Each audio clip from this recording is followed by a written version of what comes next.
students, I am Shailendra Tiwari from Indian Public Secondary School. Now I am going to teach for 12th class physics. तो बेटा सबसे पहले हम ये समझेंगे कि इसमें इस सिलेबस में 12वीं फिजिक्स के सिलेबस में कितना टोटल यूनिट है। टोटल यूनिट कितना है? 10 यूनिट है और यूनिट नंबर 10 है। और यूनिट फर्स्ट में आपको क्या पढ़ना है? इलेक्ट्रोस्टैटिक के बारे में पढ़ना है। इलेक्ट्रोस्टैटिक में क्या क्या पढ़ना है आपको, मैं आपको सबसे पहले बता दूं। सबसे पहला टॉपिक है आपका इलेक्ट्रोस्टैटिक में इलेक्ट्रोस्टैटिक चार्ज, उसके बाद है गॉस लॉ, उसके बाद है गॉस थ्योरम, उसके बाद है इलेक्ट्रिक फील्ड के बारे में हम लोग पढ़ेंगे, उसके बाद इलेक्ट्रिक पोटेंशियल के बारे में पढ़ेंगे, आफ्टर दैट लास्ट में कैपेसिटर के बारे में पढ़ेंगे वन बाय वन इसको। और ये सब एक दूसरे से क्या है? कोरिलेटेड है। सारे टॉपिक एक दूसरे से कोरिलेशन है। मींस आप डायरेक्ट इलेक्ट्रिक फील्ड नहीं पढ़ सकते जब तक आपको गॉस थ्योरम, कूलम्ब्स लॉ और इलेक्ट्रोस्टैटिक चार्ज के बारे में नॉलेज नहीं हो। ऐसे ही कैपेसिटर डायरेक्ट आप अप्लाई नहीं कर सकते हो, क्या समझ में नहीं आएगा जब तक कि आप potential, field, Gauss theorem, Coulomb's law और इलेक्ट्रिक चार्ज के बारे में अच्छे से जानकारी आपको ना। तो स्टार्ट करते हैं। Let me start unit first electrostatic. अच्छा, अब बात आती है इलेक्ट्रोस्टैटिक में क्या क्या पढ़ना है आपको। सबसे पहले क्लियर होता है इलेक्ट्रोस्टैटिक में आपको पढ़ना है इलेक्ट्रोस्टैटिक चार्ज, पहला चैप्टर। इलेक्ट्रोस्टैटिक चार्ज में क्या पढ़ना है आपको?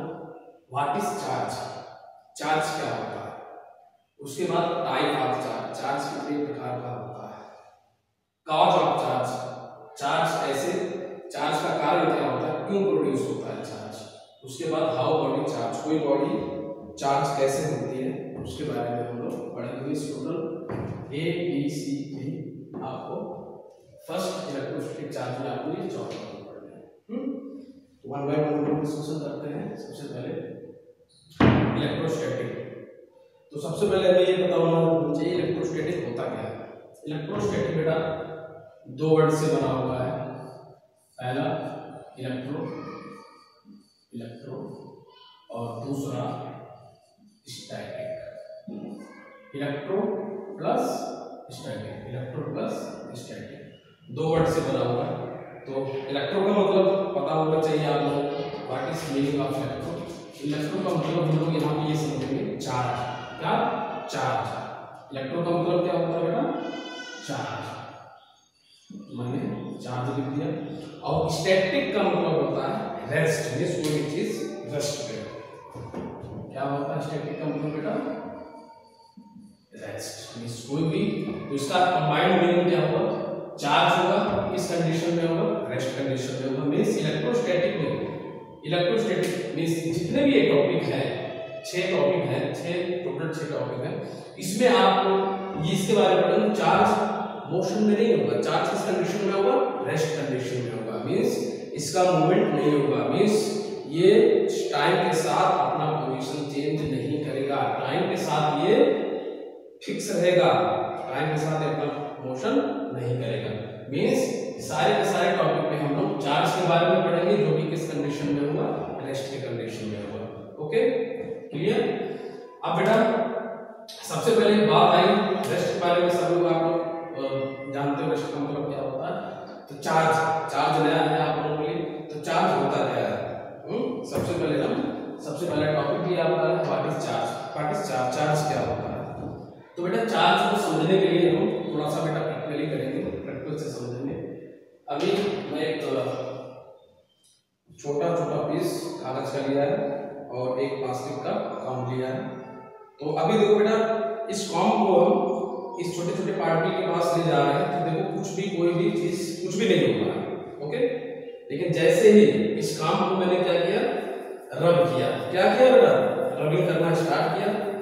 रबिंग करने के बाद इस कॉम को इस छोटे छोटे पीस के पास जैसे ले जाए, देखो बेटा इसका मूवमेंट स्टार्ट हो गया। ये देखो इसमें मींस इस पे, इस छोटे छोटे कागज के टुकड़े पे क्या लगना स्टार्ट हो गया? फोर्स स्टार्ट हो गया। क्या स्टार्ट हो गया?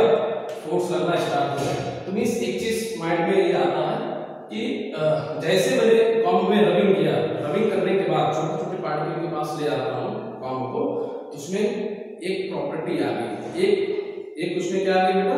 गुण आ गया, जो क्या करने लगा? छोटे छोटे पीस को अपनी तरफ खींचने लगा। मींस एक फोर्स लगाने लगा। किस पे फोर्स लगाने लगा? इस छोटे छोटे कागज के टुकड़ों पे फोर्स लगाने लगा। तो एक चीज समझ में आई कि भाई पहले जब मैं आप बिफोर रबिंग हमको वहां पे ले गया था छोटे पार्टिकल के पास, तो उसमें छोटे पार्टिकल में कोई भी मूवमेंट नहीं हो रहा था, मींस कोई भी फोर्स नहीं लग रहा था। लेकिन जैसे मैंने रबिंग की और रबिंग करने के बाद पार्टिकल के पास लिया तो उसमें एक फोर्स लगना स्टार्ट हुआ। तो एक चीज समझ में आई, कुछ ना कुछ तो रबिंग के बाद इसमें प्रोड्यूस हुआ। अच्छा, ये जो प्रॉपर्टी आई है आफ्टर रबिंग इन कॉम पे, ये प्रॉपर्टी का नाम मैंने क्या रखा बेटा? चार्ज रखा। क्या रखा बेटा? चार्ज रखा। ये कौन सी प्रॉपर्टी आ गई? चार्ज। कौन सा गुण आ गया उसमें? चार्ज आ गया। अच्छा, तो चार्ज का मतलब क्या हुआ? चार्ज का डेफिनेशन, व्हाट इज चार्ज? तो it is the property of material, it is the property of material due to which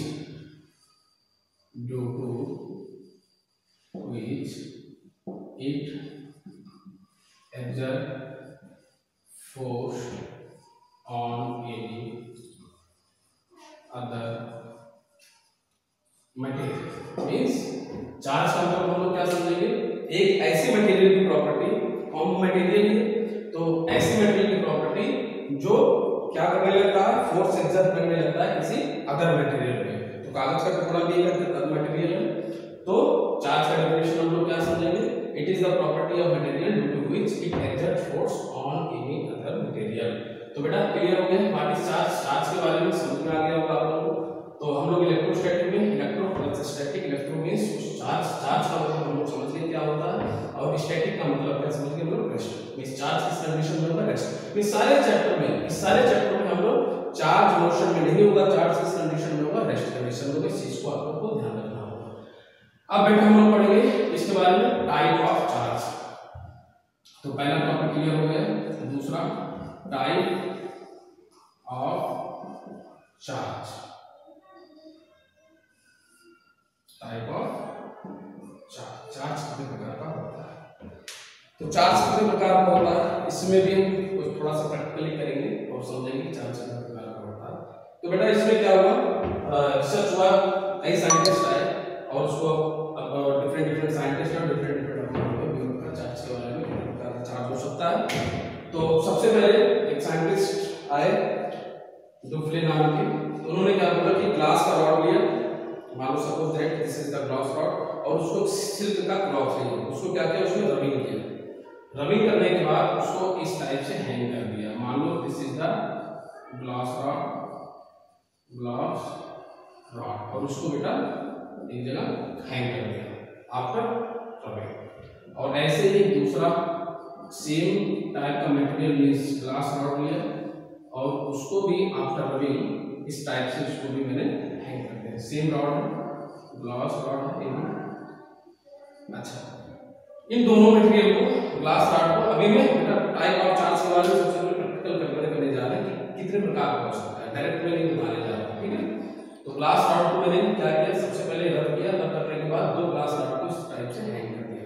और जैसे इन दोनों ग्लास रॉड को मैं एक दूसरे के पास ले आया तो क्या देखा गया कि ये वाला रॉड उसको उस साइड रिपेल कर रहा है, मींस धक्का दे रहा है, और वो वाला रॉड इस रॉड को इस तरीके से फोर्स लगा रहा है। मींस इस वाले रॉड पे इस रॉड के कारण उस साइड फोर्स लग रहा है, और इस वाले रॉड पे इस रॉड के कारण इधर फोर्स लग रहा है। मींस क्या हो रहा है? रिपेल कर रहा है। क्या कर रहा है? रिपेल, एक दूसरे को क्या कर रहा है? रिपल्सन कर रहा है, ठीक है। अब बेटा क्या होगा?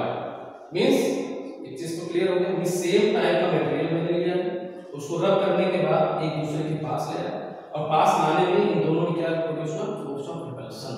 मींस एक दूसरे को कुछ फोर्स से दूर धकेला, ठीक है। अब ठीक इसी प्रकार से मैंने किसका रॉड लिया? प्लास्टिक का रॉड लिया। किसका रॉड लिया?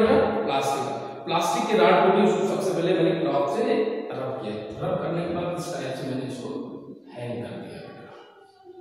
ये देखो, ये आपका प्लास्टिक का रॉड है, और एक दूसरा भी मैंने सेम मटेरियल लिया, मैंने प्लास्टिक का रॉड लिया। तो प्लास्टिक का रॉड, ये भी प्लास्टिक का ही रॉड, और इस टाइप से इसको भी हैंग कर दिया। आफ्टर अब इसको भी एक दूसरे के पास जैसे ले आते हैं, इसमें भी बेटा फोर्स ऑफ रिपल्शन क्या होता है, क्रिएट होता है, एक दूसरे को रिपल करना स्टार्ट कर देता है। ठीक है ना। तो एक चीज समझ में आया कि सेम टाइप का मटेरियल होगा, सेम टाइप का मटेरियल होगा, उसको आफ्टर रबिंग, आपको पता है रबिंग के बाद क्या होता है, चार्ज प्रोड्यूस होता है उस मटेरियल पे। तो चार्ज प्रोड्यूस हो चुका है। अच्छा एक चीज समझ लो, चार्ज इस ग्लास रॉड पे भी प्रोड्यूस हो चुका है, प्लास्टिक रॉड पे भी प्रोड्यूस होता है। अब अच्छा सेम ग्लास रॉड पे एक दूसरे के पास ले आया तो उसमें फोर्स ऑफ रिपल्शन स्टार्ट हुआ। ऐसे ही प्लास्टिक रॉड में सेम दोनों मटेरियल इसको भी एक दूसरे के पास ले गया, इसमें भी फोर्स ऑफ रिपल्शन स्टार्ट हो गया। अच्छा अब मैंने क्या किया, एक चीज तो क्लियर हो गया आपका, सेम रॉड सेम मटेरियल लेंगे तो उसमें फोर्स ऑफ रिपल्शन आना स्टार्ट हो गया। ऐसे ही अब मैंने क्या किया, एक ग्लास रॉड को लिया, एक ग्लास रॉड को मैंने बेटा ले लिया, ग्लास रॉड, और दूसरा मटेरियल मैंने लिया बेटा, डिफरेंट डिफरेंट मटेरियल ले रहा हूं। दूसरा मटेरियल मैंने किसका ले लिया, प्लास्टिक का, प्लास्टिक का रॉड ले लिया। अब आफ्टर रबिंग जैसे ही इसको एक दूसरे के पास ले आया तो इसे देखा गया इसमें जो है बेटा एक दूसरे को अपने तरफ खींचना स्टार्ट कर दिया कुछ फोर्स। तो इसमें क्या आ गया, force of attraction, force of attraction, एक दूसरे में अट्रैक्शन स्टार्ट हो गया। ठीक है बेटा। तो दो चीज समझ में आई कि जब सेम रॉड लिया force of repulsion, same material means same material force of repulsion, जब डिफरेंट डिफरेंट मटेरियल आपको भी ये सब